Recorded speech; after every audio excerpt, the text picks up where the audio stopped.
урматтуу Кыргыз элим, урматтуу Баткен элим, сиздерден кечирим сурайм. 29 апрель күнү Баткенде болгон окуя жөнүндө мен туура эмес маалымат берип алганым үчүн сиздерден кечирим сурайм. Өзүм Жалал болом. Жалалбаттан болом. Туура эмес Баткенди жамандап, Баткенди көргүм келбейт, Баткенди көрсөм кускум келет деп жазган сөздөрүм үчүн мен сиздерден кечирим сурайм. Мен ал сөздү Баткенге эмес, мен ал сөздү тажик элине айтайын деген оюм бар болчу. Мен аны бул жака айттай деген ниетим жок болгон.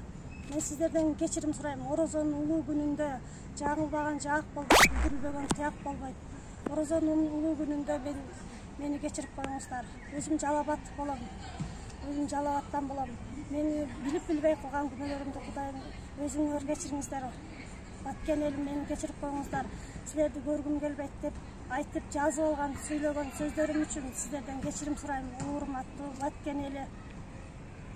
Урматтуу достор, алдыңыздарда Назгүл деген кызыбыз турат. Өзүңүздөргө акыркы күндөрү белгилүү болуп тургандай Instagram баракчасына туура эмес маалымат кетирип алган. Комментарийинде Баткен элини жек көрөм, Баткен элин тажиктер кырып салсын деген мааниде сөздөр кеткен. Талкуу аябай көп болуп комментарийлер күчөгөнүнө байланыштуу мен бул кызды өзүм жеке таап келип кайрылдым.